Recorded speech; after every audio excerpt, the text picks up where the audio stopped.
in another, in fact, or other people na funa that burial come for that burial, of which na emegon 2 videos. The first video emelu before that guy ikpolo onwe local nation ka ogono nwe bia fully video emelu ebe okwu no onwe ho Anambra State content creator surely post concerning akwamozu Papa Bebioko. Now the reason ha ji wee na-eme is because they don't want it to go viral. Number 1.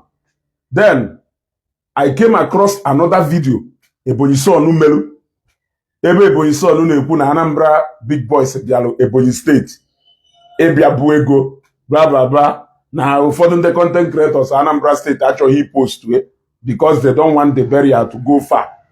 Now I believe na many of you Ghana my page afugo my stand on Bebioko's father's burial. It was massive. It was super. Onyeru Papa here a befitting burial. Having said that, let me now address this inferiority complex. Naro Kofodu Munna in the Ebonyi State. Not all of them. There are so many Ebonyi people that are wonderful and sweet loving people. But when Ufodu Nime ha inferiority complex so at the main mention of Anambra State on Anabusiani Mafia, and I don't know why you feel no into competition within the Anambra State. Kelife unu feel no na Anambra State na aso. Ebonyi son ha na majo. Ebi bi una Anambra State. Or we relocate go back to Ebonyi State. Oka we in recent time ki merie. All along e buy mwa ibiwu. Anambra we bibi. Anambra we be your home. Against even if ụfọdụ n'ime unu na-ekwu na aha ekwe enye ndị Ebonyi State unu na Anambra. Amụhụ na ndị Ebonyi State niile bi Anambra State including ngwa we Ebonyi Sonu do ka Ọnịsha ka ibi. Amụhụ no ime ọfịa ka ị na-ala hụ ife niile nọ na Anambra State. But let me make it clear to you people so that you will know. Bebioku nyelu papa ye a befitting burial. But burial ahụ Bebioku nyelu papa who a regular something and Anambra State here. Let me make it clear to you people now. Kunu wages week because I'm on nefa kun na choko no. Burial ahụ onu fulo Bebioku nyelu papa ye na Ebonyi State is a regular and usual burial and eme na Anambra State. Ko obiru na ebiri na nte biru na ebiri na nte. So amanna watago afu dollar n'aka nwote nkwụ ọ na-adụ nwote nkwụ ka ya sị na onwozi onye ọzọ gugo dollar mbụ. I understand the excitement. Isi amahụ na oyeshi eze mecha fuke eji okpu eze dodewe n'isi. Agwa nwata nwaanyị na ya awụ police echi niile obido taa mewe arrest. I don't strong enough to make this video, but ọwụrụ na mmadụ eput honu in the right places ebe unu belong. Respect to all my Abakaliki friends, Ebonyi State friends. Manda ina ha bi here ka ụmụnne. Respect to all of you. Mana ndị nke a na-eme na isi adụ ha mma. It's high time I put them in their rightful places.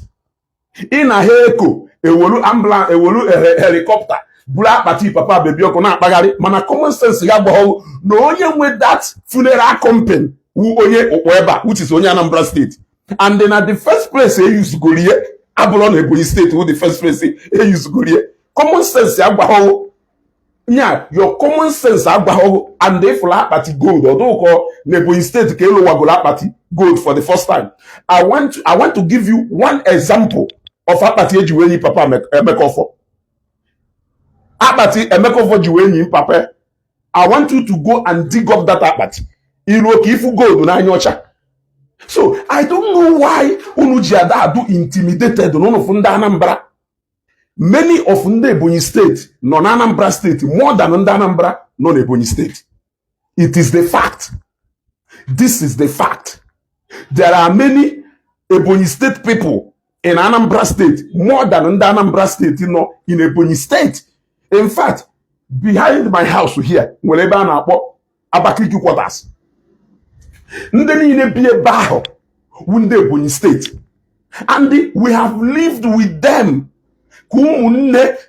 So many of them anyị na ha tụkọlụ aya most self na ha ndị Ebonyi steeti ịghọtago we relate to them ka m nọrọ na fan because na afụrụ na broadcast ya agba m hit ịma na eti ha otu ishida ka ọ na-awụ ya ya data ego enewe unu ndu ụna ana-anya wasị ọnụ na Facebook enewe unu ndu ụna ana-anya wasị ọnụ na Facebook ụzụ ya amazi onye kpụrụ ya ịghọtago I understand the fact that na nwa ndị Anambra State though accommodating even in entrepreneurship most of ndị Ebonyi State they got their mentorship from Anambra State which is the fact you cannot deny. Osiki ike n'ije na so many obodo niile gbaru gburugburu ịghọtago ifu ndị na-emere obodo ahụ ife ọwụ na ha enweta foundation ha from Anambra State and that is how generous we can be. na ka isi wee hapụ Nnewi anyị ịma na land of gold ndị Nnewi anyị na-agbaje Lagos hapụrụ ma ndị Enugu steeti ma ndị Imo steeti ma ndị Ebonyi steeti hapụrụ ha obodo a ha na-agbara ana na-alụrụ ụlọ na-emerụ biznes na-akpagharịrị onwe ha ije Ọnịcha ndị Ebonyi steeti eju. I don't know why unu ya eji fail ịda call a spade. Enough of that alụnụ na awe ịkpụtala ọgaranya efi iche na Ebonyi steeti ka o bidoro ịkpụtala ọgaranya efi iche na Ebonyi steeti ka o bidoro ife awụ ife a na-emeri na Anambra steeti osike ike n'ife ọgaranya kwala ozu na Anambra steeti ebe a anyị enwe ọba ebe a na-edobe efi you want see jee ụbọchị Icon Industries kwa nya ọkụ onye egbu na ya ndị nna akpọ ọwụ onwe ọgaranya na-akwụ ozu na Anambra steeti anyị eke ebe a na-edobe efi ọdụrọzi anyị ka anything it has become normal to us onwerozi ife anyị ji eme mana ọ ka na shak unu n'isi and whoever that made you ịda compare akwamozu Obi Kubana kwa n'ọba with nke bebi ọkụkwa kọmụ mechie ọnụ ọsọ ọsọ mechie ọnụ ọ na-ekwugheri mechie ọnụ ife sọwụ ka ị na-ekwu onye gwa ahụ compare akwamozu na abụọ ebe unu chọrọ ewe ala ebe ọwala ka unu chọrọ ewe onye gwa ahụ compare akwamozu na abụọ unu aṅụzikwu na nkwụ unu aṅụzikwu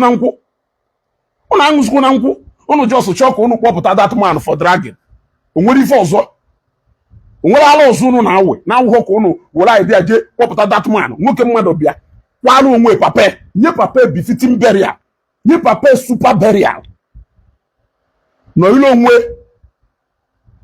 majority of people over 70% of people bịara akwamozu a in terms of ndị ọgaranya ya na-afụ more than 50% of them ndị Anambra si side a wee bịa ebe a ị na-ekwugheri fesọrọ unu na-ekwu oge unu na-agba ndị Anambra steeti anya amụmife unu na-agbara anyị anya oge unu na-afụ ndị Anambra ka threat yet many of you including Ebonyi son Ọnịsha ka ibi ọnwụ na n'ala Abakaliki bụ unu ịmanụ ọfụ a imecharụ studio ka ị nwere ike na all along Ọnịsha ka ibi. Anambra State wu a state nyere shelter. Anambra State wu a state nọchọrọ iwe grow. Today you can afford to sit down and try to mock Anambra State. Nyere so many of you your early beginnings. Yeah? Ona na-ekwugheri na social media since a na-enewe unu ndo na ibe na Anambra State na aha enye ndị Ebonyi State ụlọ onye gwalago bịa n'okpu na eze be nna m ka m kpọgharị ya ahụ ka ịfụ nọ n'ọdụ ka ndị bi n'okpu na eze anyị a more in numbers ndị Ebonyi State. Yes, nevertheless onwe ife ọjọọ unu na-eme ekwuo ye unu anụ ya. Yes, ekwuo ye unu anụ ya. Ịbịa kịta na ebe a akpọrọ ngụ families ole ndị bụ unu mere ugwogwo dị ya ọ na onye bụ unu ọzọ bụ ịbịa chọrọ unu ekwuo na ya enye ya unu ịbara mba sị nwaanyị ya eji wee mee ịbara mba kwuo nwaanyị ya eji wee mee unu si through association of ndị bụ unu nọ na different obodo unu akọshọn ụmụnne unu na ọnwụ na ha na-emekasị ndị ife a na-ekwu na ndị Abakaliki ewu Fulani of Southeast ọ ndị mmadụ bido kwuwe gụ na onye Abakaliki na isi na Nnewi a efife ya si ya n'ọnụ pụta gụ na onye Abakaliki na isi na Nnewi ụfọdụ ndị ala ọhọwụ ha ncha niile maka na-ekwu mma gwa na o nwere ndị Abakaliki ndị nwere brain o nwere ndị Abakaliki ndị nwere ụbụrụ ha ka nkụ, ndị Ebonyi steeti nwere ụbụrụ ka nkụ, mana ndị na-eme nzuzugharị n'ime ha nọkwa etu aka ka esi wee mekwa ndị na-eme mmegheri na Anambra steeti. ịghọtago onwe ebe enweghị ndị mmegheri gụ na ya na isi ọgwa ahụ na oyeju mma nwanwu gụ na ndị iteke ụtime ogbuo. We have so many of those incidences n'obodo a, and ịmara ife ihe emewu ịkpọ ndị isi association ụlọ ebe a address ya that issue. That is why eji wee nwee ndị Danfulani ka ọ bụrụ n'obodo a, ndị Hausa nwecha union. Onwe ife ndị Hausa mee n'obodo a akpọ onye isi ha akọshọnụọ ha ọbịarụbe onye agha abịa wuye Ebonyi son ọbịarụbe onye agha abịa wuye na ụnụ adapụala ọbịarụbe onye ada abịa wuye all new generation of ndị Ebonyi steeti a all new generation of ndị Ebonyi steeti a kịta na ha echenji the narrative ahụ. Oge mbụ years ago na Nnewi a iti onye Ebonyi steeti begu wee gbe nya pụọ onye kwepụ and ịhalụ na ọya pụọ gbuo egbuobeghị ahụ ozolezo ndị mmadụ weluzie ya ọkwọrị onye anwụ gbalụ fụ okpoloko ijiji ọ na-agba ọkwọrị onye anwụ gbalụ fụ okpoloko ijiji ọ na-agba. Yes, it is good that the new generation they are now changing the narrative. Kudos. That is what we want. It is commendable. But there are some certain ọnọdụ ka apụta asị na ndị Anambra steeti wu ndị ọgwụ ego ihe anụ ya ebe niile asịzi onye Nnewi ife onye Nnewi ma onye Anambra steeti kpara ego asị na onye ọgwụ ego asịghị ife onye Mbaise ka ọgụnụ agwọ bata go hapụ agwọ kwuwe onye Mbaise asịghị na ndị Imo steeti na ha na-agba n'ilo na ha wukwu nnu.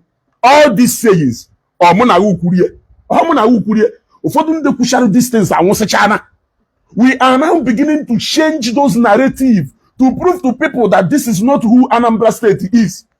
Ndị Imo State na-emekwa nke ha na-asị na ife ha bụrụ ife ndị Imo State wụ. Ndị Mbaise in recent time na-prove kwa to people that this is not who ndị Mbaise is. It is left for you, ndị Ebonyi State, to also prove to people that this is not who ndị Ebonyi is. Ohi nọ na social media ekwugheri. Yeah? Akwamozu Papa Bebioko is a normal akwamozu na Anambra State here. No it and no peace. No it and no peace. Maria ko udo nwere ike idorogu n'ime ndogo na owu na Maria. Owu etu akita inosi nkwado ikwu ozu. Sim na efi na aya ejekwu ijegoro inosi na efi. Aya ejekwu ijegoro inosi na efi. Nke Obi Kubana pụtara na social media because na Obi Kubana na ọdụkọ a social media person ka ọwụ. So everything pụtara na social media. Ịghọtago? There are so many barriers ka nke Obi Kubana ahụ a na-eme na Anambra State ya steady. Ịmara nke ahụ. So you don't know. It's because na Obi Kubana is a social media person. Ịghọtago? So ọnwụrụ na n'onwe ife omelu ọpụta na social media. Ịghọtago? Onye ifunu ya pụta bịa na-enyere onwe unu mkpọtụ. Look at akwamozu anyị na hype onye ọwụna na-ekwu na akwamozu amaka. The next thing unu ebubata na competition na. Unu ebubatakwa na competition na. Ọwụ na Ebonyi State ka akpụ horse wee bịa akwamozu for the first time. Ebe ahụ first time efuru ya, I understand the own na. Aghọtalụ m no. On Ebonyi State ka ha kpụ horse wee bịa akwamozu for the first time ka nna jụ. So I don't understand what this noise is all about. Onye pụta ndị Anambra content creators achọghọ i-promote akwamozu Papa Bebioko ka ọ ghara ịdụ ka ya sị na gụnụ mere a na-enyegharị mkpọtụ ebe niile. Oge Obi Kubana kwala ozu ọwụ ndị Ebonyi State content creators ọwụ ha promote nyawa akwamozu. Obi Kubana is a media person. He doesn't even need anybody to make akwamozu oba on air. There are so many akwamozu to akwamozu Papa Bebioko ana kwa Anambra State on a day steady ka na kwe.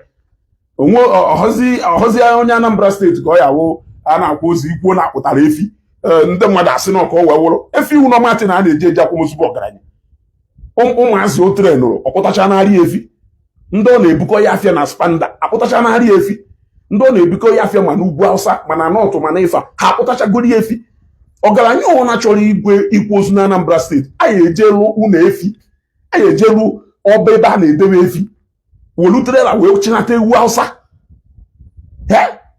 So what I don't understand is what all this noise is all about. I'm even very disappointed. Ebonyi son should learn something from this guy and Eza TV. You want to go? Ebonyi son should learn maturity from this guy and Eza TV. That guy do way too matured. Even in his way of projecting Ebonyi State, he is not trying to collide with other people. That is what I don't understand. Yeah, akwamuzua na akwa steady. Obosi eze nwudezue kwalo mama ekogunu. Eze nwudezue emahu onyo. Je na aka mmiri ka ife benebe gburu. Je na aka mmiri ka ife benebe gburu. Owo ogaranya na etu esi bịa na Nkwọ Nnewi, etu esi wee bịa na Nkwọ Nnewi. Ogaranya pụọ na alafia for 20 years or for 30 years. Zopụta na ụmụ boy, more than ụmụ boy one. Ụmụ boy ha zụpụtakwa na ụmụ boy. He mentosha na so many people. When they have ebukọ ya afia ma n'ugwu Awụsa ma na Lagos ma na African country. Ọwụ ọgaranya ahụ chi ikwu ozu. Ịgwa m na ndị niile ahụ ọ na-ebi afia anyị ewole efi bịa gbara ihu ha. Na ụmụ boy ihe niile na-eme ọfụma anyị ewole efi bịa gbara ihu ha. Na ndị ọga ibe ha anyị ewole efi bịa gbara ihu ha. Ọ dọrọzie anyị ka anything na Anambra. It is a normal thing na Anambra. Efi bịalụ ka eji ama ọgaranya. Nyawu ife dị iche na ọgaranya na obere onye kwara ozu na Anambra. Aya hazi eti ihe na news. Akwamozu mama Obi Kubana oso owu na Obi Kubana fa na-eme ife social media. How influencers. So they use that barrier also to promote some of the businesses ha na-eme. They turned it into a carnival where even Fino, Flavor and other musicians say bịa perform itu okwute okwu n'isi mmadụ. Ebonyi son nwe got ese na bebi oke emehụ nke ka ndị gba ọtọ bịa nọrọ nwoke mmadụ akwachakwakwa na pape unu chọkụ unu were akụkọ du n'ahịa ndị controversy creators kunu werukwa akụkọ wee du na a wonderful burial o meri ya onwe isi na-ebu helikọpta na-efegharị makwụri na helikọpta ahụ na onye nwe ewe onye ụkwụ makwụri na onye nwe na that full escalade niile ahụ efụlụ na ife niile ahụ efụlụ bebi ọkụ ji wee nye papa ebifite mbịarịarị ahụ ị na-ekwu ịmakwa na onye nwe ya ewe onye ụkpọ mba dike ya agha ego na anụ ụkpọ ịmakwa na onye nwe ịmakwa na ife niile ahụkwa Anambra steeti ka ọ na-anata mgbe emechala. Ana m ajụ gị ajụjụ ka ọwụ na Ebonyi steeti bụ ụnụ ka etesịrị ụnụ helikọpta ahụ for the first time. Helikọpta ahụ egorie maka akwamozu bebi ọkụ escalade niile ahụ and ife niile ahụ eji wee bu ozu egorie because of na bebi ọkụ na-achịkwa pape. It's a very important question ka m chọrọ ịjụ. Ọkwọrọ ife yuzu kacha na alụma part of Anambra steeti ya ụkọ ụnụ na-ekreti gari confusion enweghị isi and a na-achọ ka ego n'ọnụ more people na-ekwu ka a ghara ya na-ekwu ka ọ dị so obvious na-ekwu ka ọ dị so obvious. Many of you bi na Anambra steeti eme business na-achụta ego nwee ego kpata ego ebe na Nnewi a kịta majority of people na-alụ ọrụ aka mana Nkwọ ndị Ebonyi se and ha ji ekpata ego werie na-agba ana na-arụ ụlọ n'obodo a werie na-agba ịbazie na Nkwọ Nnewi ndị importers na-atụ afịa na Nkwọ Nnewi ahụ ndị Ebonyi steeti ha ka nkụ ịkpagharị ya mana plan pass kpagharị ebe niile ndị ọga nwere ego na Nnewi a nọ na Nnewi a nwụchasịcha ụmụ ha niile mana ha ndị Ebonyi steeti do too much. So isizie na aha enyeghị ụlọ o nwere nke sịrị na aha erenti ụlọ mgbe jụọ ọwụ Ebonyi steeti ka ha na-esi abịa afịa na Nkwọ ha zụta afịa na Nkwọ ha na ọwụ Ebonyi steeti ka ha si abịa afịa na Ọnịcha ha zụcha afịa ha na ụtụtụ echi ha esikwa Ebonyi steeti bịa ka ọwụ nwezi ife ndebe unu mee na Nnewi ọ merụ na Ọnịcha aka ọlụọ ndebe unu ka unu kọshọn ndị nke unu ọ na-asị na a na-akpọ unu na Gunube ọwụ na Evans onye ntọ ejidere Evans onye ntọ wụrụ onye Nnewi, ndị Nnewi ya gọnahụ Evans na Evans ahụ onye Nnewi amaghị obe nna ya malụ onye mụrụ ya malụ ụmụnne. Ofe akwụ bụ onye Oraifite, ndị Oraifite ya gọnahụ ofe akwụ. Ọwụsọ Emeka Ọfọ ka ha ya ekele mụ n'ọnwa ha, anyị ekele mụọ na ibeto nwa anyị. Ọ dazie na Evans anyị agọnahụ ya si n'ọhụ onye nke anyị. Ọ dazie n'ofe akwụ ha agọnahụ ya si n'ọhụ onye nke ha. Deri nwa amamọhụ ofu ebe ka o si. Akọlụ ụnụ aụtụ n'ife ọjọọ unu na-eme ụnụ akọ ọhụ mmadụ niile yes, ọhụ mmadụ niile.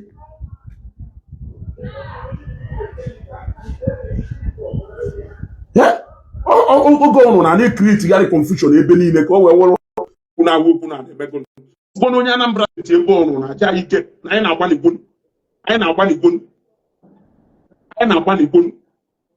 ọdụghọwụ n'isi ịda asị na-abịa na Nnewi ya na ndị Nnewi nwere ike ịnọrọ onye Ebonyi steeti abịa gbara anụ, onye Enugu abịa gbara anụ, onye Imo steeti abịa gbara anụ, onye Abia steeti abịa gbara anụ.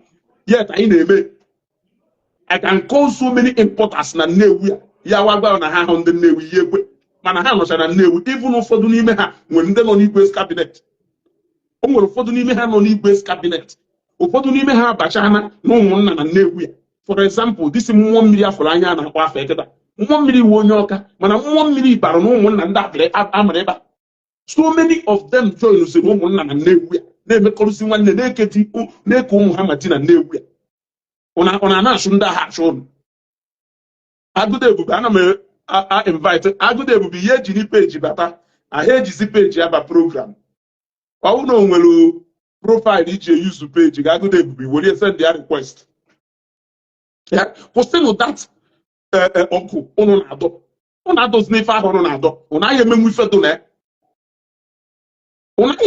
dụ na ya. Agụdo Ebube daalụ. Ọ bụrụ na o nwere profaịlụ iji eyuzu peji ụsa iwere wee send ya request ka m welcome ọ. Ụnụ ahịa nụ ní ọgụ ahụ ụnụ na-adọ. Ọgụ ahụ ụnụ na-adọ karịrị ụnụ Ebonyi Sọl. Na-akwamozu onye ụna na-ekwu maka ya na-ekwupụ na-enwere aṅụrị. Anambra big boys and the Abia steeti, Ebonyi steeti, Imo steeti big boys bịachara ya happily etu ha si emekọrịrị onwe ife na ụmụnne. Vintage have named them. Ha na-emere onwe ife in common. A na-akpọ enviable ụnụ na-akpọ ụnụ amụhụ na the machine nọ behind enviable bụ onye Anambra steeti onye Ọba. O sokwa wụrụ aka jee na airport wee jee welcome onye mgbe o ji jet wee da Obi Kubana. Ụnụ amụọ na enviable unu na-ene anya na ọdụ ka ọnwụ Obi Kubana ka ọwụ ọ na ọkpala oke bebi ọkụ na-emekọ with a lot of ndị Anambra a na-akpọ oke. Ọsọ ndị obere onye ya ada akpọ oke. Confusion niile a na-ekreti obere onye na-ekreti confusion ahụ. Confusion niile a na-ekreti ndị obere onye na-ekreti that confusion. Ị na-azọ bere ya na onye ka wee wu ewu. Ị na-azọ bere ya na onye ka wee wu ewu. Ịmụkwa yi na o nwere ọgaranya na Anambra steeti ya da akwa osu ma bebi ọkụ ha ma Obi Kubana ha ya na-afụ ihe eyi asimi ya eturu asimi na-asa afụ ndị mmadụ. Ịmụkwa yi na ọ na-eme na Anambra anya. Ịmụkwa yi na o nwere ọgaranya ya da akwa osu na Anambra steeti ya ịbata VIP ihe ma esere enu ego ị na-anụ eturu asimi soro na-asa afụ ndị mmadụ na VIP. Unu enwekwara idea. Ụnụ chọrọ iji akwamozu papa bebi ọkụ wee chọzie ka ụnụ kọbazie ndị Anambra steeti ọnụ. Ịfụga akwamozu ya ịbịa bụ ifu ebe big man so asa afụ mmadụ. Even though na ya akwụkwọ ndị ya da asa afụ mmadụ ụgwọ mana big man ya eso nọrọ dị ya na-asa afụ ife ahụ eturu asmi. Ha ma gwa gị ka ọ wụrụ Anambra steeti ahazi eme na akwamozu agwụrụ na akwamozu agwụrụ ka ị na-akọrọ m ebe a. Ifu na obere onye ifu na ofu ọga sef na-atụ kọntena 5 na kọntena 10.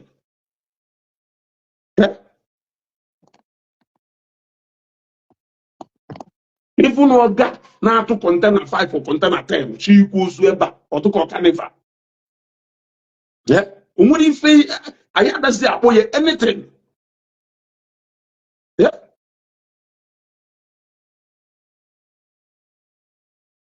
Agụdo Ebube send them go request.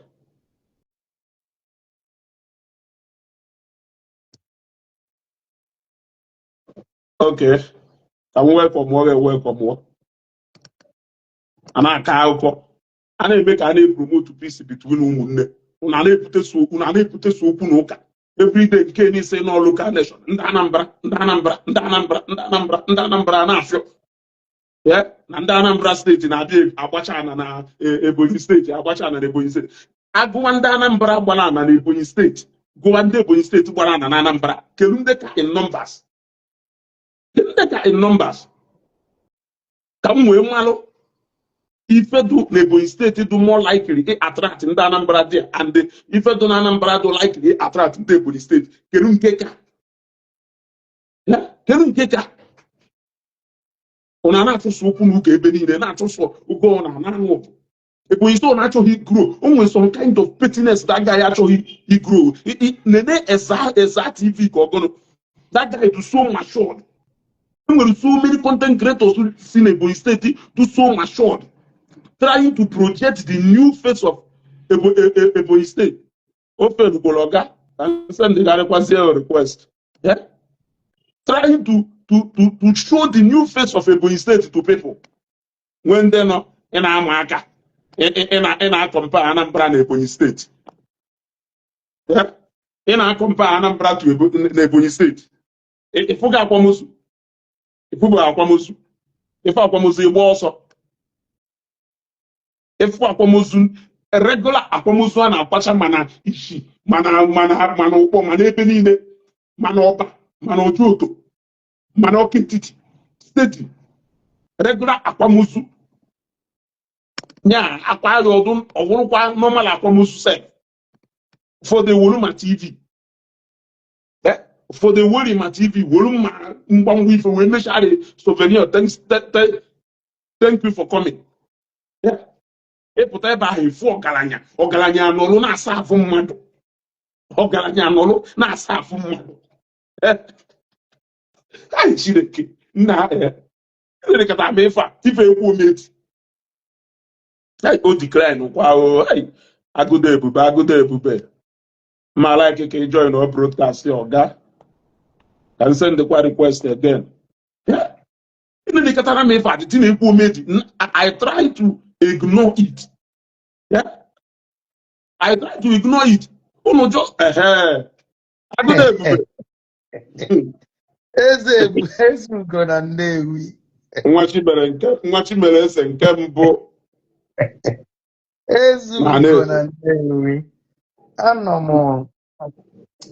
I watch most of your program. I do. And the reason you talk about this one, I will make sure that na Igwe Nnewi honor the representative or ambassador of Nnewi nationwide. The reason is this. Oh, well, if you could do more very important things, you can be a comment here. Remember what I told you, it's not something of discussion. Yes. If you basaru room, okay, keluko onye Nnewi, yesi bata, the whole place because no develop. Yes. Everyone had na Igwe Palace. I'm a pure on air. I know Igwe Palace. Igwe wejo hajujo the PG because na Igwe na many people no room no my side no PG a hungry man na ndo tue na mma na wakeresi ya ndebe ha amo na na-eje ekota ana ejeketa jegota ndị ya eme protest ma ndị 2000 ma ndị 3000 amo na na-egota a na-eme yemen man I don't know then Igwe wejo asia na ndị urum nọ Nnewi wụ billionaires kpatara ego anyị achụghọ ha. Yes. Na based on ife ikwuru ife nwaagụ kwuru na ife anyị na-agwa gị owu ịmara ife anyị eme ka ha bịa mana isi anala na nya Igwe asọpọtụ ọwụ nya nala. So ife ya aghọtadebe owu na nwatakịrị kpata nkụ kpatakarị ọgbọ ya asị na ọ kpatara ya na-agba ajọ ọfịa. asị na ọ kpara ya n'ajọ ọfịa. O nwere ife ị na-ekwu about Nnewi. Ejelu m ebe Oliver Nwagbara. Without, I don't mean to disrespect him, he's a big man. Mana hụ ndị big man, ndị big man ndị nnukwu a. Jene ndị savụrụ ebe akwamozu mama ya. Ejelu m akwamozu na nke Kalafadis Adamu nke Umudima. Adamu nke Umudima, side the good hills. Ọgaranya niile ihe jaka na abokwe yi ask me ibe wetara gị nri ọgaranya ihe me ị na-ekene isekpulu ana wee na-ekene ọwụ ndị nnukwu mmadụ Adamu ahụwụ ndị nnukwu mmadụ. So o nwere some certain things Nnewi nọzi na next level of anya nọzi na competition. So but na we are hated reason una nwata kpatakari ibe na nkụ asị na ọ kpatara ya na-agba ajọ ọfịa. Ibe nyi wee welu nkụ ife a na-eme n'uru nwe nye gị example wụ na kelu ka onye Nnewi esi bata na kolota gaziri n'ilo nwezi ihu ọzọ nnukwu ajọ site mana ọ na onye mba aya hapụ ya mana ọ maka na onye Nnewi. Mana good news wụ na ha niile ahụ na-eme ife ahụ nọ na Amawbia prison. Ana m ekwuzi police station Amawbia prison ma PG ha ncha niile ife na ozi kịta ahụ nwa agụdozie enu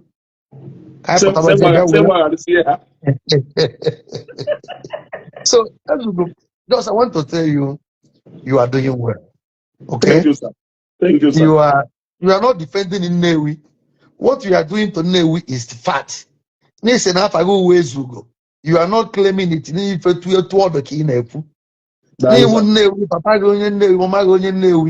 are not claiming it. No, true to Kinefu.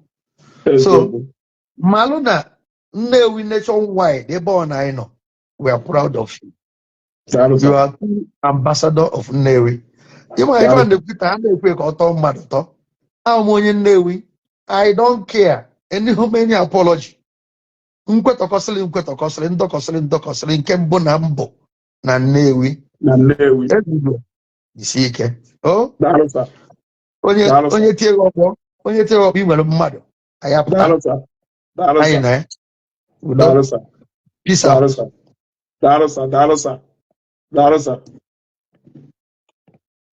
Ya, ọgamụ bata abịa tile anyị ọnụ. Ọgamụ bata abịa tile anyị ọnụ. Otu ife ahụ a na-ekwu ọtụ ka ya sị. Ife ịfụrụ a na-akpakwa Anambra steeti. Ka a yatakwa akpa Nnewi. Ife ịfụrụ a yatakwa akpa Anambra steeti. Ka a yatakwa akpa Nnewi. Kedu ife na-eso okwu uwu na onye Nnewi bịaziri na Urum bịazie na Urum ka ọ wụrụzie nya ya egoluzie anadụ na express dị na saịtị lụkwa ya ọma mma ọkwụnya na-ese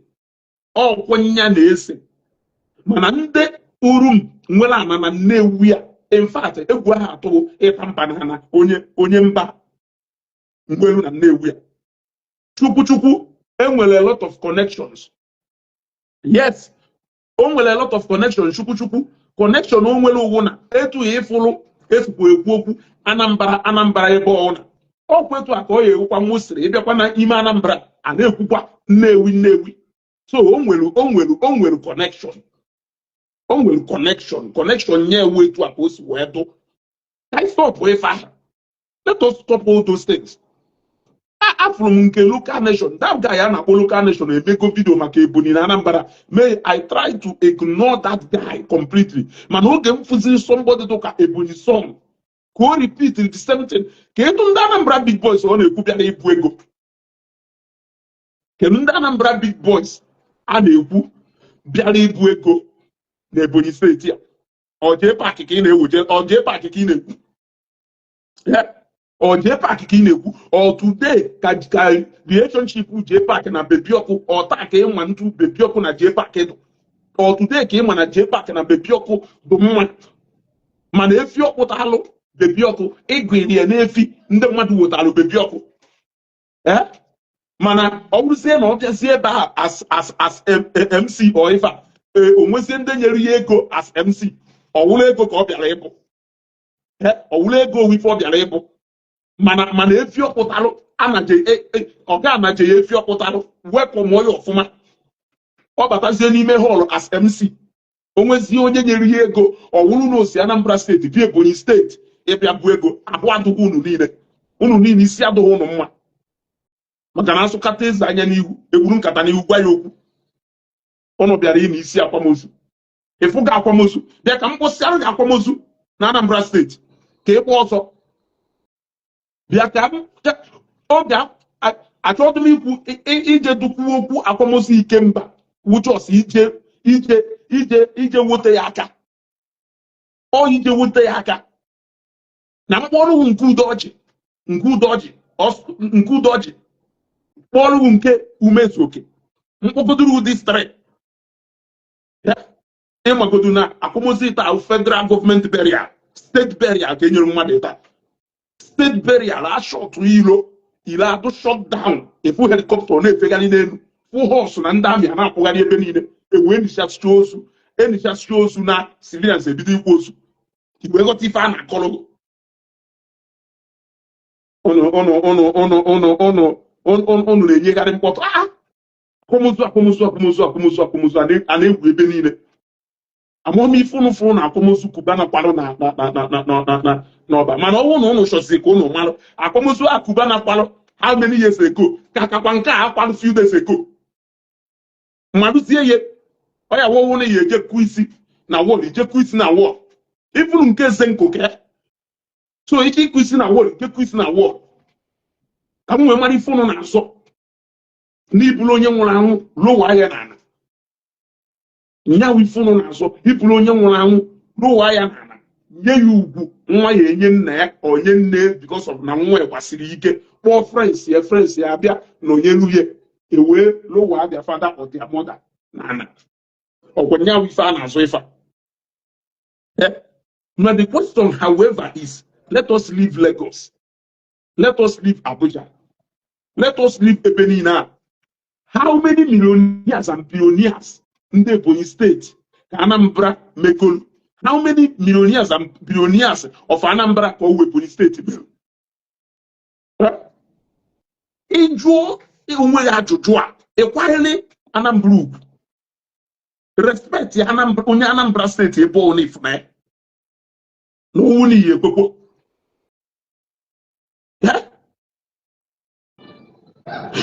ọwụrụ n'iyi ekwe respect onye Anambra ebe ọ na-efuru onye Anambra because e nwere many Enugu state billionaires ọwụ Anambra steeti a Nnewi and Onitsha make river nwee many ndị Ebonyi steeti billionaires ọwụ Nnewi and Onitsha make river nwee so many billionaires of Abia state ọwụ Nnewi and Onitsha make river even ma ndị mechara gbago Lagos nwechakwa route from Nnewi nwee route from Onitsha. Are you going to run away from that fact? If you know you even Ebonyi so na na-ekwu eri ife a ka wụkwa Onitsha ka ibi ọ bụrụ na ịkwanago from Onitsha na-ekwo kele afọ Topo ya fụrụ Topo ebe ọ na-ekwu eri ụdị ife of course ya fụrụ Topo ebe ọ na-ekwu eri ụdị ife because Topo kpatara ego na Anambra steeti a ruo ụlọ na Anambra steeti a biri na Anambra steeti a na-establish na Anambra steeti a wee na-ewu nakwa beva.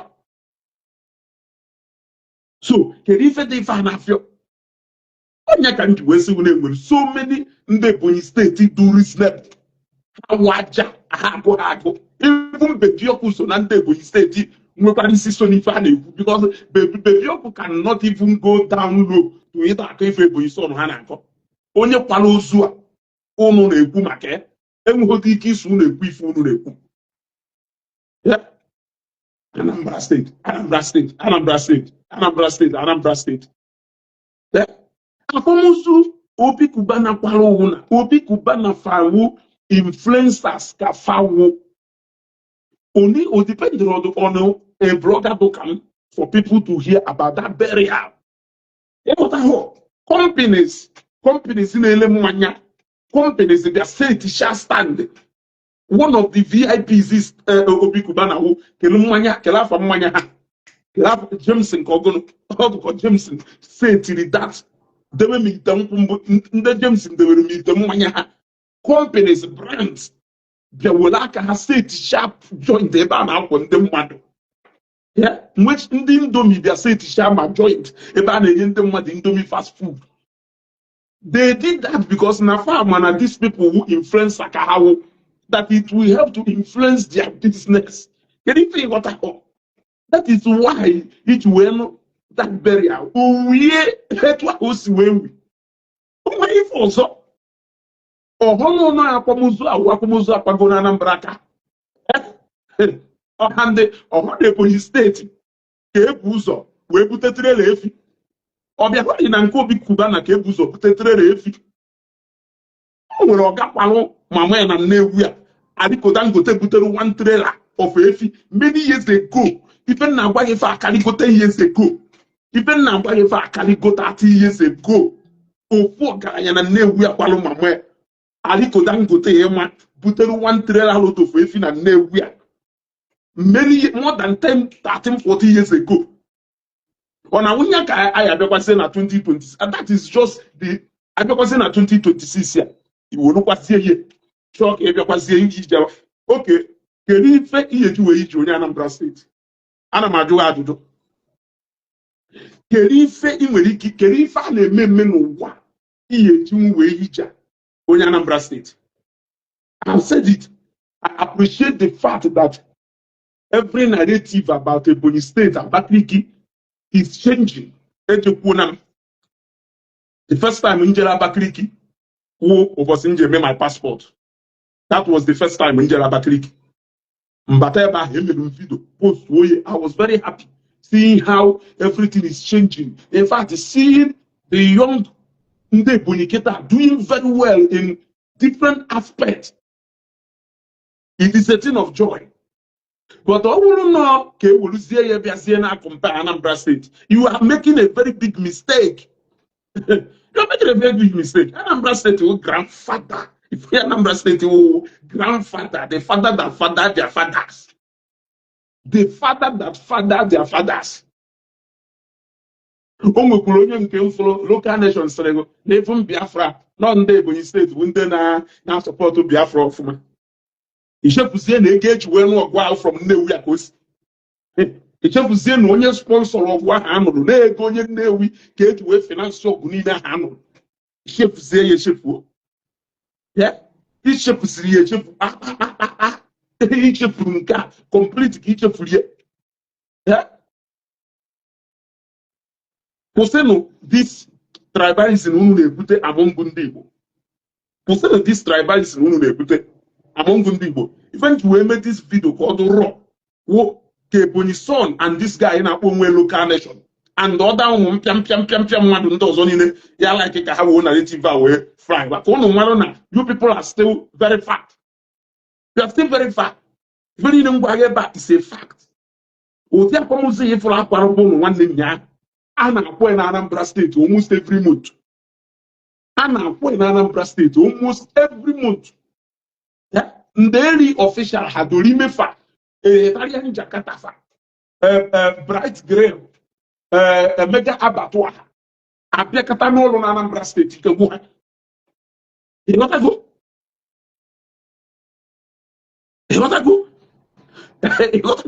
kedu ndị niile ahụ na-akpọ ndị niile ahụ ife iruru na n'ọha ndị niile ahụ efuru na ha bịara ọlụ ebe abịa kata n'ụlọ na Anambra State ike agwụgo fa ụbọchị nji flight wee da mụ na mega abattoir nọkwa na the same flight wee dakwa na Asaba after this South Africa wee bata plane nọ na-eweritu mega abattoir super plane ha werituo ewerekwakwa convoy bukọrọ ha with ife ha na Anambra State ka ha na-ejekwakwa ọrụ so afụrụ m ife mekarịchalụ enụma ọgaranya na-akwa ozu na Anambra State ya na-enwe minimum of efi one a na-eke n'ụlọ efi ebia ụbọchị ahụ ihe afụlịlị ebe ekele ọba efi ọha ife ọfụ ama na efi ya abịa a a na-ebido few days pụtara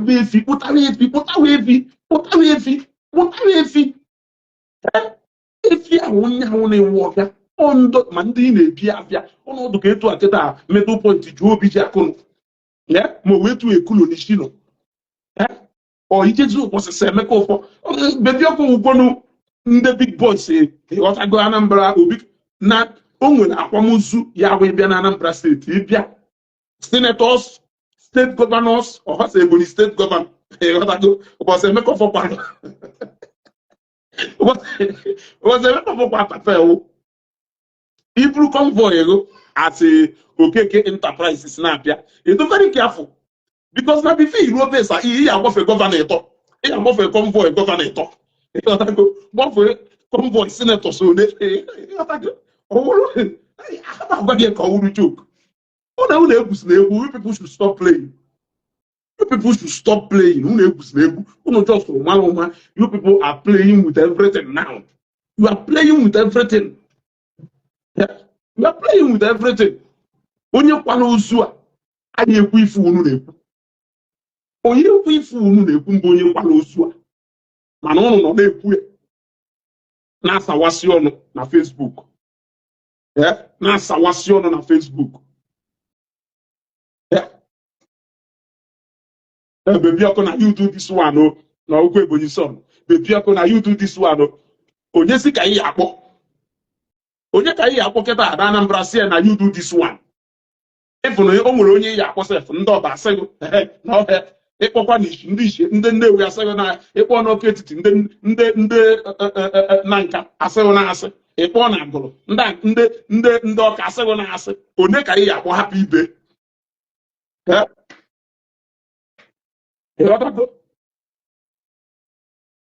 N'enife onye dịka Steven kwuru ọ sịrị Nuaperia, did Obi use helicopter? What about the casket, cows and goat? The Bioku is the first man in West Africa to use helicopter and do burial. Tell me.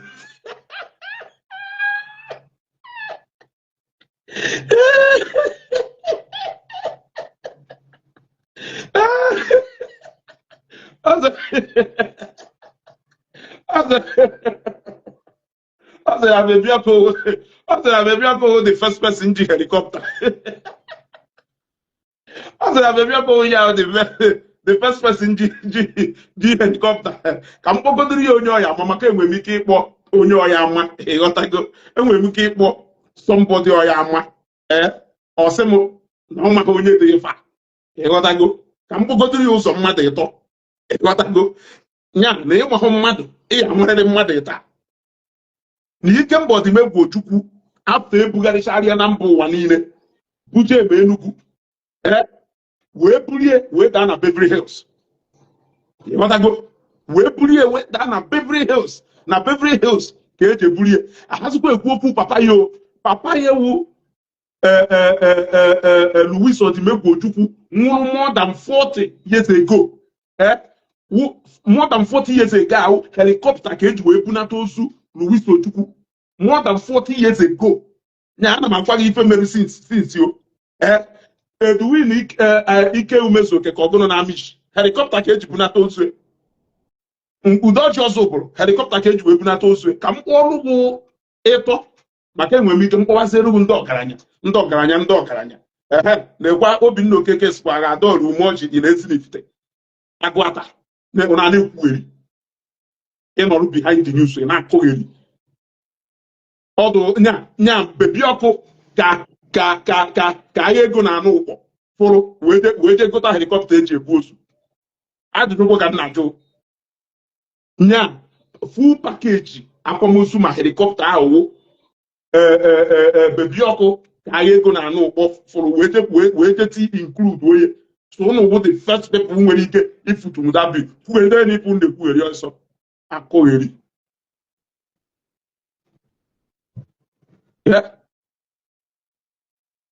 mba agaghị ekwusi okwu achievement anyị eji ewe achieve ịghọtago agaghị ekwusi okwu achievement anyị eji ewe achieve but sometimes ọ na-aka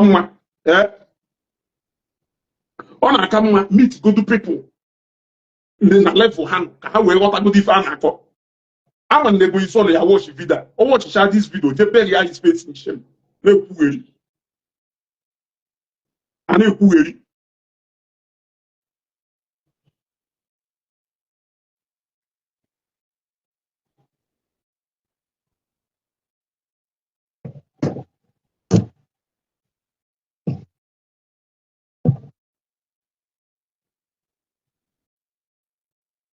ana ekwugheri ya kwụsịrị datin unu na-eme unu pụtara na na-eti enmity between ụmụnne na ụmụnne unu echefuo na ụmụnne unu nke gbakara m isi iwu this guy kpọrọ onwe local nation ịdasị na ndị Anambra na-abịazi Abakaliki abịa agbala ana imagine na ndị Anambra na-abịazi Abakaliki abịa agbala ana ịma ndị Ebonyi steeti one nwe property na Anambra ịma ndị Ebonyi steeti one nwere property na Anambra steeti ya ịma ndị Ebonyi steeti nwere property na Anambra steeti ya ị na-ekwugheri a na-akọ sometimes ada m agụtakwa ka unu si eme eme ada m agụtakwa ka unu si eme eme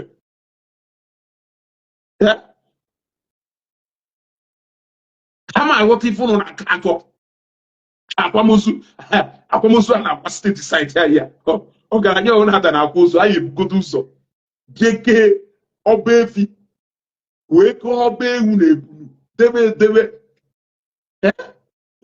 o nwechara ọrịa akwamozu nke a na-ahọ burial committee maka nke sineta Ifeanyi Ụba ahọrịa burial committee akwamozu sineta Ifeanyi Ụba ahọrịa burial committee onye ibest onye obodo reply ya na mmenyeghị ebe a wee blọkụ ọ kara m mma na m gwara gị agba ka ọ ya wee na-emegheri ebe a ka ị mmanụ any reply m enyeghị karịrị nke anyị nyegoro owu m blọkụ ka m ma blọkụ ịghọtago m blọkụ ka m ma blọkụ pịa ịga ọ karịa etu a bikos ịjụ na ihe nwe sens blọkụ ọngụ isi ebe abụọ ozugbo ọ ife akụrụ ya dị ekwugheri nwoke mmadụ bịa kwala onwe papa we were all happy at ife merụ ịghọtago ụdị m so wee mee video 2 times maka that burial yesterday emere video 2 times maka that burial and eme nya for anybody emere nya wee appreciate ife mfụrụ mana ọhọsịrị nya ka ọ ya ejiwu apụta anasịzi Anambra jigosi Anambra jighara ise akwamozu Obi Kubana kwara how many years ago kakakwa akwamozu ahụ wee kpoo ọkụ ọ kakakwa akwamozu ahụ wee kpoo ekpo akwamozu akwa na Anambra steeti ike since ọ wụzi na unu jizi akwamozu were anala aka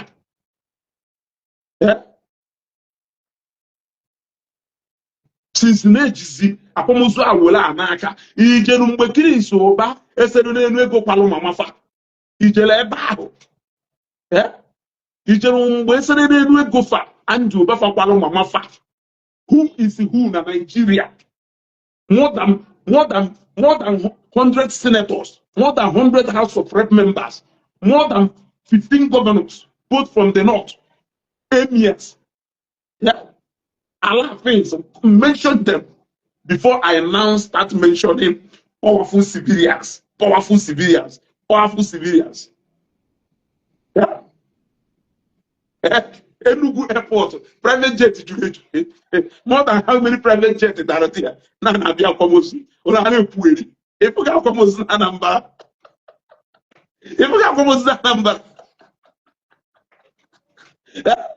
Akwamozu ah, it is only to ask me. Ogaje without it, very careful. Maka onye ahụ na-asị, onye ahụ na-achọ ka ebe arụ mba n'otu ask me. Polisi na mopo se wee pịa akwamozu ahụ 15. Ọrụ 15 akwụkwọ nnupụta ala achị nnupụta ọga a na-agwa gị fa Chineke ndị ara na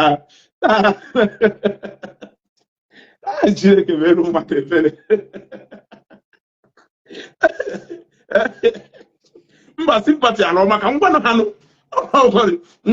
na Anambra steeti ka ya abịa akwamozu ịfụnụ ndị ọga nwere ndị ọga ahụ ndị ọga ịfụnụ ngụ nwasị onye Enugu makwa na onye awọ ọga ịghọtago ịma na onye awọ ọga for example ị na-abata akwamozu ịfụ ka Ekulo na-ana fụ ka Obi Jackson na-abata fụ ka Dozie Oye na-ana na o nwere afọ ya wee fụ ka Semekofo na-abata fụ ka Ata Eze na-ana nna o nwere afọ ya wee nụnụ ịma na onye na-akwa akwamozu ahụ masị ka ọwụ onye akwamozu a nnukwu ụdị ya wa akwa ịfụkwa ndị dụka Imoni ha o Obi Cubana ha o Vintage ha o ịghọtago ịmananụ skwọdụ ha ahụ ọnwa na ala ife ha skwọdụ ha ahụ abịakwa menite ife ụdị ahụ dụkwa ịghọtago ụdị ahụ dụkwa nwe ndị ya wa akwa ozu ifu ndị fada ndị agha a na-akpọ fada ofu ọga ya wakpọrọ gasị ijezie ju ese ị na-ekere mgodo na ịma onye ọhụụ ijezie ju ese mgbe akpọrọ ofu product ya kpọrọ second one kpọrọ third one kpọrọ fourth one kpọrọ 51 kpọrọ 61 ikweta na ife na-eme na ọnụ nwayọọ ọgwa Anambra ka ọnụ na-akpọ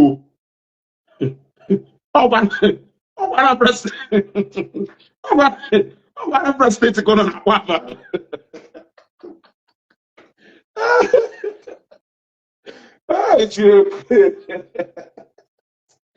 na abụ m vidio ndị ọzọ a na-egbo wedu m iwe nke were m iwe nke Ebonyi Son were m iwe je paaki dị iwe ịghọtago ọngụ mekwuru onwe m sefụ ngụ chukwudoro na ya ada akwaghị onwe m ka o ji eme ebe onye si na-apụta ọnwụ ọngụ jụ na ya ada akwaghị onwe m ka ọ na-akwanyere onwe ugwu ncha ncha anyị ada asị jee paaki bịa ụgbọ ịbịa ya ego jee paaki bịa ụgbọ ịbịa ya ego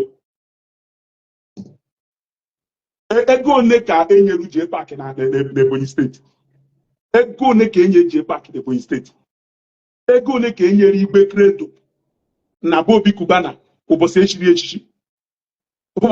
echichi bụ Obi Cubana ego ole mmadụ na-abụ nkịtị nyere Igbe Credo $15,000 ofu onye nyere $10,000 ofu onye nyere $5,000 plus other money all together Igbe Credo dị close to $30,000 wee si ọba wee na ụbọchị echiri Obi Cubana ọkpata ozuọra n'ọba so kedu ife chọsiri ikwu na nke ahụ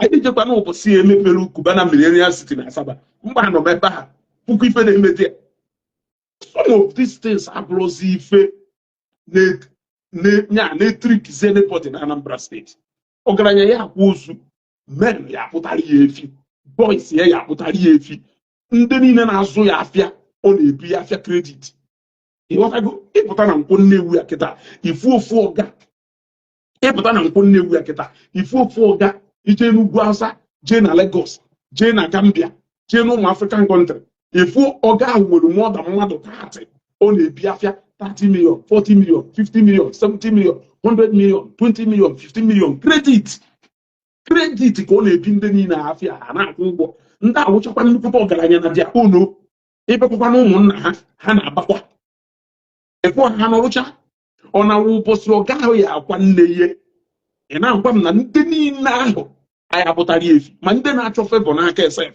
ha ncha niile ya apụtara ya efi werukwa fat envelope wee bịakwa ka ha wee bịa nwaka ya attendance ọhịpọfụ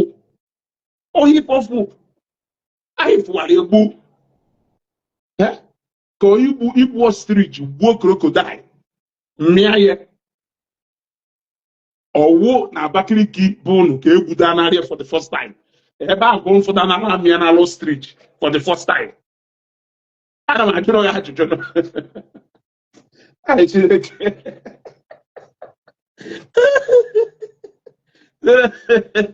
seno Ebonyi Son na nsị ya mechie ọnụ na kpuo because na ife ọ na-ekwu bebiọkụ anyị ekwepue ebe ife ọ na-ekwu bebiọkụ anyị ekwepue bebiọkụ anyị ekwepue many of convoys are here for society abia baby okuku na isa be ha dukọ ọdụkọsi nọọsụ ofu onye isa anya eri efi ịmụ na majority of efi ha pụtara ya nọ ma ndị Anambra ma ndị Enugu ma ndị Abia na Ifa Imo steeti nọ ha pụtara efi a ịmụ na efi a pụtara ya dị fedo ka 500 ịmụ na nọ ebe 50 ka ọ ịmụ na ebe 50 or 60 n'ime ka ọ wụ ndị Ebonyi steeti pụtara na ndị ọzọ niile ewu majority of them ya ndị Anambra pụtara ya inwe ha idea ka ọ dị ịbụ ndị be anyị ka ha nọ na-aba na Ebonyi steeti ya ịfụ pọmpụ na-agba ego na Anịọcha ịfụ pọmpụ na-agba ego na Anịọcha ịfụ ka ha ncha niile juru ebe a. Abi, you don't see them. You don't see them.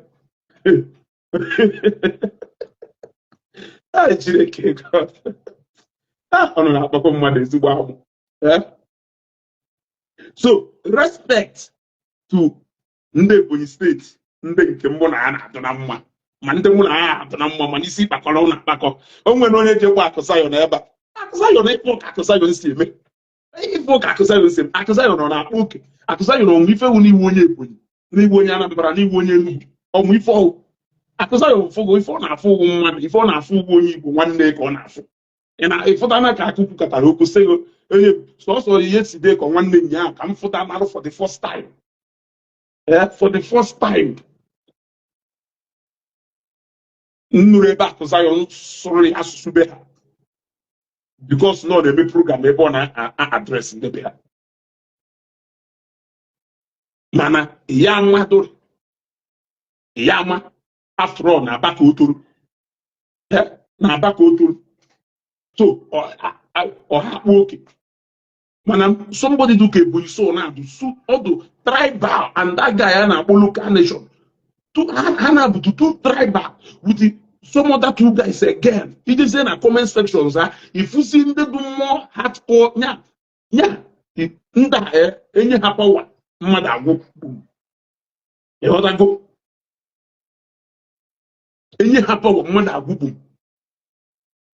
nwere Abakaliki quarters n'azụ ebe a onye egosi ife niile bi ịma mmadụ na-anwụ na udo n'ala ebe a ma ndị gbatacha n'ala ego ma mmadụ na-anwụgolu toro ebe a ma ndị gbatacha n'ala ego chekwarụcha ha na kpocha ụlọ ịma mmadụ ole n'ime ha ime ife Abakaliki quarters ya produce goro ebe a ife a produce goro ebe a do you know ịmaghọ adị mkpa ihe egbe mmalụ oge ọrụ na-ehu ndị na-achọkwa unu kwe ndị Anambra steeti na piwu anyị kele ebe unu ya esiri wee piwu anyị ka nna jụ nya anyị sigodo nnọọ ka ikwe Anambra steeti na mpi kele ebe ihe esi wee piwu ndị Anambra ka nna gwa ebe ka ihe esi wee mmanya ya aka n'ehe ebe ka ihe esi mmanya ya aka n'ehe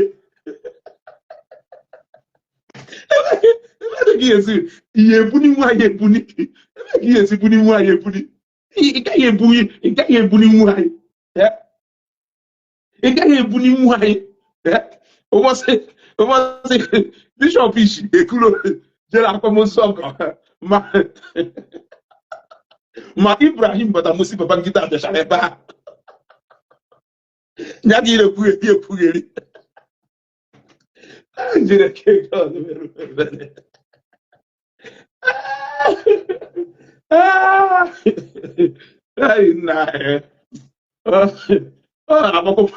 ọ na-agbakọ ndị mmadụ anwụọ makwa ife nọ na Anambra steeti ya ebe ka anyị esi ebe ka anyị esi ebe chọrọ isi n'elu ụbọchị a kele afa ya mbụ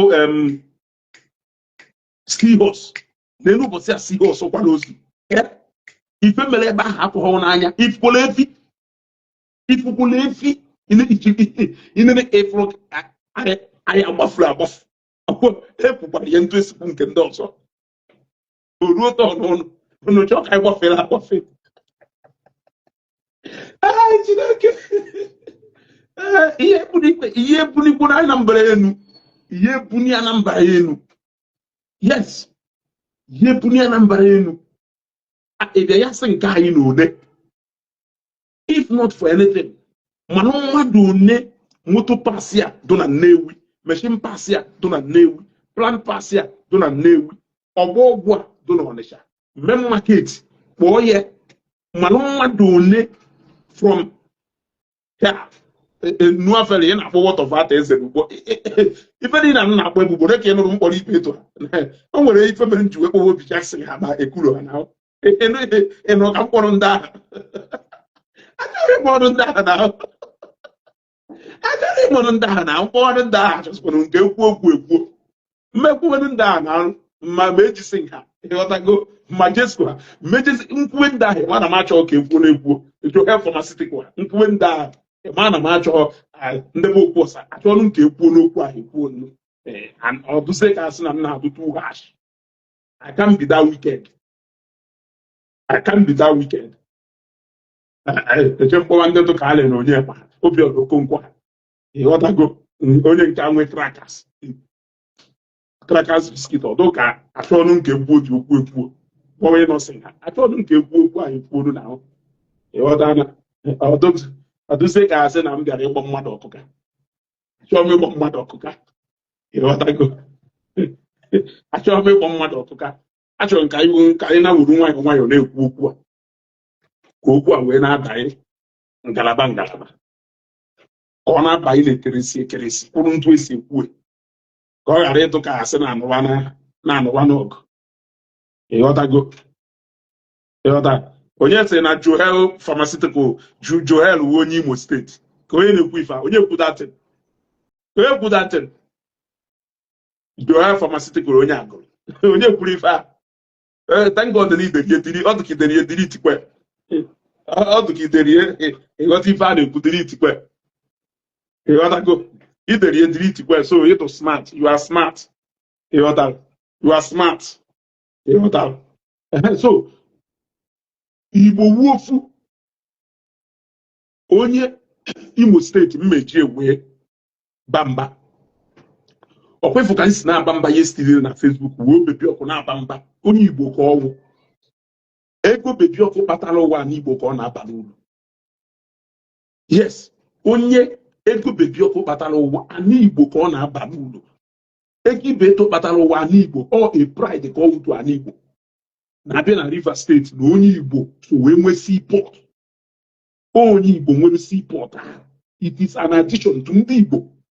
So any progress any Igbo son no record ndị Igbo niile na-celebrate Ikemba today ndị Igbo niile na-celebrate Ikemba today in fact ndị na-celebrate Ikemba more ahụdụ ndị Nnewi yet Ikemba bụ onye Nnewi ịghọtago that kind of thing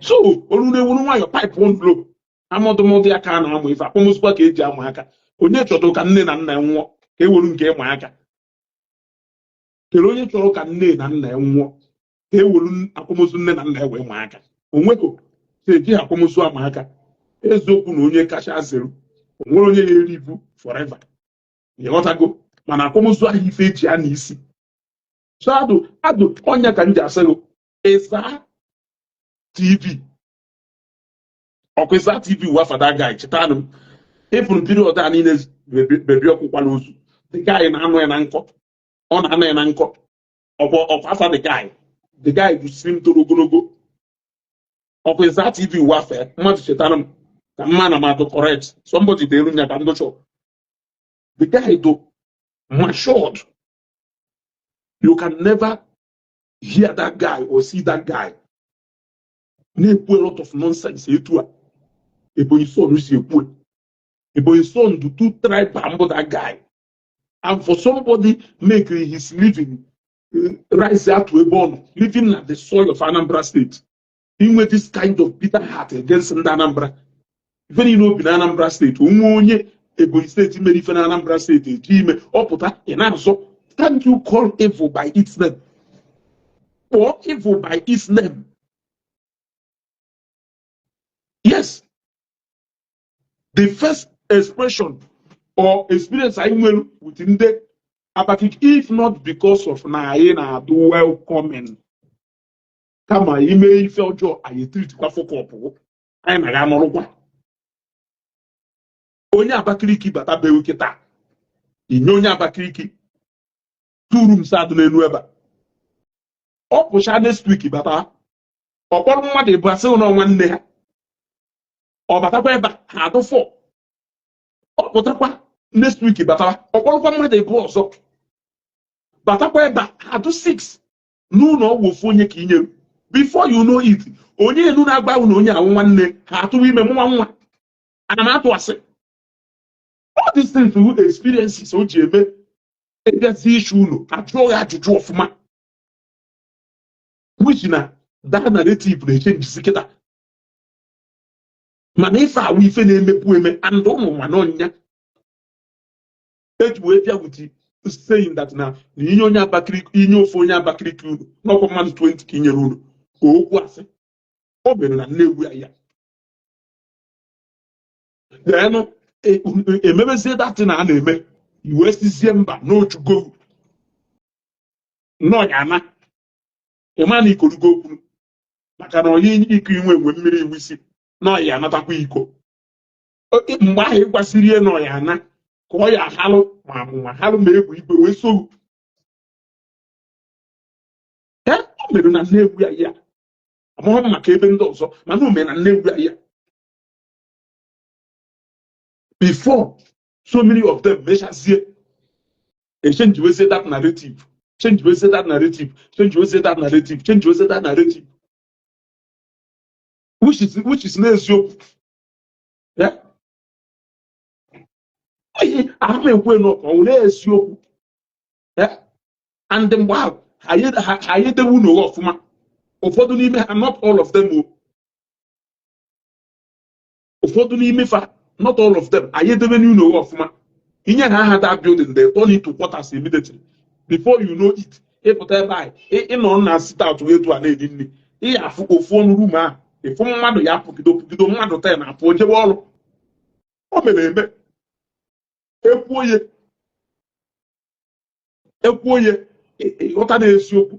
Aghọtara m nọ nwanne ka unu na-eme because na onye Anambra steeti nwere ike ibiri ebe a ịbataruo Nnewi kpọọ ya na fonu kwe nna na ịbịakwuru Nnewi, o nwere ike ọgwa ahụ na ojebelu amishi nọ ya abata echi ka ị ghara ịbịa be. Mana onye Ebonyi steeti wu ịkpọ ha ya kwe nna na ịnọkwara Nnewi, ọ sịgụ bịawa ozugbo ma ọ wee kpọọ ya from Abakaliki kwe na ya abịa Nnewi, ọ sịgụ bịawa n'ụlọ mụ na gị. Ife agbelu ebo ọ ga-ebubo afụrụ nyome ama m ebe o merụ.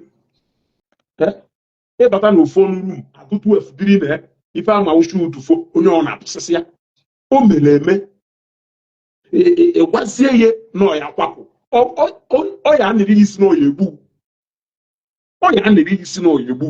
And ineni ya ọhala amụma na egwu igwe ha done nwụsịsị side ya.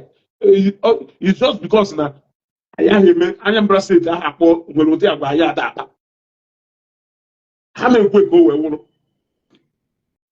ịghọta kama na a na-echenjisi that narrative now, which is commendable. And ya sị m na aka ha enyegwu asị ka ọwụ opposite my house a ndị Abakaliki kwọtasị bi ebe a waja ha ka nkụ, ndị bi n'azụ be ya ha ka nkụ. Ịgbagolu different places, ụfọdụ n'ime ha agbacha anụ ana mana ọkpụ na egwu mana ebe niile rucha unu ha biri nọrọ ya ebe a mụtụcha ụmụ ha. Ụfọdụ joinụcha amụ ụmụnna sef na Nnewi ha, ụfọdụ ahazitere ya anakebezibe ha no once in a while. Ese na-asị Christmas, ese na-asị Christmas agbanga ebe ha na-elodu gasị moto ha ji ana unu. Ese na-asị kịta Christmas kịta agbanga ebe ha na-elodu gasị moto ha ji ana unu. Christmas nke a gara aga site ọkụ na-ese bus stop n'ihu be ndị bụ mgbe L300 bus si ebe a wee bụ karịrị 15 to 20. Ha esi ebe a jee unu ha jichakwa ha anatakwa ọ n'ime ọfịa ka ha bi, ọ ebe mmadụ ka ha bicha na Nnewi. ọbụla be mmadụ ka ha bi. So kedu ka mmadụ ya esi pụta sịrị na ndị Abakaliki na aha ekwe ihe uru ọ ha sịrị ka ụmụ nwaanyị ọwụ ijezie na some places ebe enwere ike ịjụ gị ajụjụ jụọ gị ajụjụ ikogo onye onwe nwe na bad experience onye onwe nwe na bad experience if na ijekwasa ideas agaba irukwa ebe ahụ fụkwa ha bikpọ ka nkụ ebe ahụ mbọsịwara ya ebe ha bi ha gwụ aja.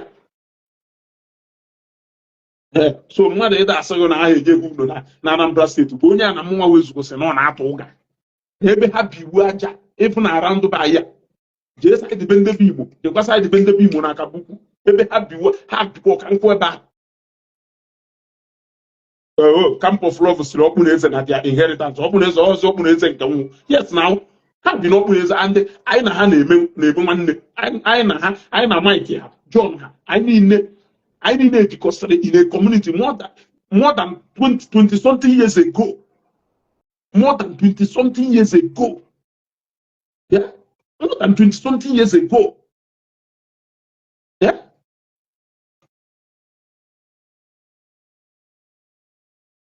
So, unu does na eme tribal something ahụ unu na-eme na ọbahụ unu megide ife ikinitie ọkụ unu na-asụ isi kedu ndị ya eruzumọ were aka uche onwe ya ajụjụ kedu ndị ya eruzumọ afụbụ ome ebe Top O pụtara na-asị Ebonyi steeti Anambra afụbụ onye afụbụ ome ebe Los Zeus pụtara na-asị Ebonyi steeti Anambra and so many of them afụbụ ome ebe ha na-eme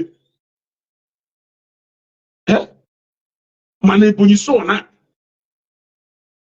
every time ma ọnwa oge ọ na-akpagharị achọ ndị na-ebugharị ife ndị Abakaliki na-ebugharị ife etu ahụ ndị Abakaliki si firuo na ha esi Ebonyi steeti bịa Anambra bịaruo ebe a bịa na-alụ ụmụ jọbụ ahụ etu ọkwa ka ndị Anambra si esikwa ebe a jekwa Lagos ijekwa na Lagos kịta baa n'ime Ladipo baa n'ime Trade Fair baa n'ime Idumota efụkwa ndị Anambra na-akwa baro fụkwa ndị Anambra na-akwa trọk fụkwa ndị Anambra na-ebu ibu efi ruo na ha ime na Anambra steeti be ya ha eje na Lagos jee ma Abuja efụcha afụcha ndị Anambra na-agba ọkada na Lagos ana m abụ ọkada ha na-ata keke ha steeti na-abatacha ma ebe ha na-akpụ isi fụcha ma ndị na-akwa baro n'ime ha ma ndị na-erecha roadside market ma ndị na-ebugharịcha afịa mbugharị na hold up ha ka nkụ ma ndị na-anya moruwe ma ndị na-anya bọs ndị Anambra steeti ebe ọrụ oyibo ha na-anakewe ewu Lagos ebe ọrụ oyibo ha na-anakewe ewu Lagos. So ọha ekwuzie na onwere ndị Abakaliki na-ebugharị ife na Nnewi na-ebugharị chaja na-akwa trọk agwa na onwe ndị Anambra na-akwakwa trọk so nwe ha ka nkụ.